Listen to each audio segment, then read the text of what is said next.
Well, the US election continues to be on a knife's edge with 2.5 weeks to go. Joining me live is political strategist Melissa DeRosa. Melissa, welcome to the program. This is so tight. Thank you so much for having us. This is so tight. This election is so tight. The election is incredibly close. It's hard to overstate just how close this is going to be. I mean, it could end up being a windfall in either direction electoral in terms of the electoral college if just a smidge of voters goes one way or the other that night, or we could be counting votes for weeks. And so it's really anybody's guess at this point. It feels like Trump has the momentum, but Kamala Harris has the structural advantages. She's got more money. She's got a better ground game in the critical swing states. And so now, we're just running to the finish and we'll see where this goes. But as you noted in your piece leading up to this, the language has gotten increasingly sort of unhinged and vicious. And will it have an effect? It's unclear. It clearly didn't in 2016 because Donald Trump got into the White House in the first place. So we'll see how this goes. He certainly seems to have momentum this week, whether you look at some of the polling is obviously very, very tight. You look at some of the bookmakers. I often look where the bookmakers have got it placed, and his price has shortened. Yes, I mean, in poll after poll, we've been seeing it's, there a lot of them are within the margin of error. So take that for what it is. This race is essentially tied everywhere.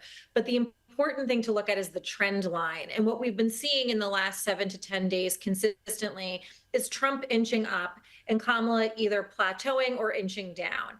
And so you're starting to see those two lines cross. And historically, when you look at national polling, either be it in 2020 or 2016, you really need the Democrat to win by about 3 points nationally in order to edge out a victory in the Electoral College. And right now, that margin doesn't exist. So Democrats are very nervous. Republicans are feeling good. But again, Kamala Harris does have $1 billion and a large advantage when it comes to her ground game and actually pulling out the vote. The early voting, what we've seen in the numbers so far is that Democrats are underperforming with Black voters and with young voters. And so we're keeping a close eye on that, where early voting has started in certain states. But again, it is still early. We've got a little over 2 weeks to go. So we'll see. But Republicans are feeling more and more bullish and Democrats are feeling nervous. If Donald Trump does win the election and people look back and, hindsight's 20/20 vision, isn't it? Kamala Harris has just conducted a fairly bruising Fox News interview and got a lot of compliments out of it. Has she taken too long to step into the lion's den? Yes. The short answer is yes. I think that, her campaign believed coming out of the convention, she had that little boomlet.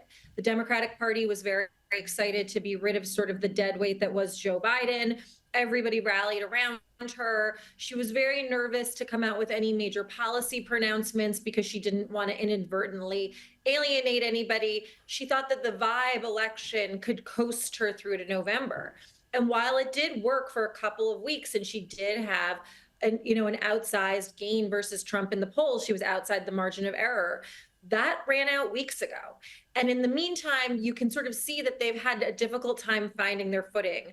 The issues going on in the Middle East, we had severe hurricanes in the southern part of the country. And so there was a governmental aspect that sort of, entered the political sphere. And it was clear that they really didn't know where to go or what to do. And I actually thought this week she stepped up her travel schedule. She's doing a number of events in Wisconsin, a number of events in Michigan. She went on Fox News. That interview alone reached around 5 million people in real time. She's doing podcasts that have major reach. The problem is, did they wait until too long? Was she spending too much time on Oprah's couch and doing The View and Stephen Colbert, sort of these softball interviews that weren't moving people, whereas she should have been stepping into the lion's den?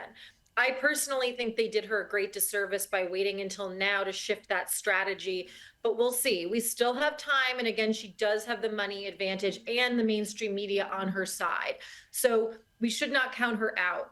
But if they look back and Trump wins, I think they're going to say, political pundits will say, they spent too much time on a vibe election and not enough time getting into the specifics, talking about economic policies that are going to resonate, dealing with the border, and getting into actual substance in these interviews. Absolutely. Melissa, it's always great to have you on the program. We'll do it again soon. Thank you so much for having me.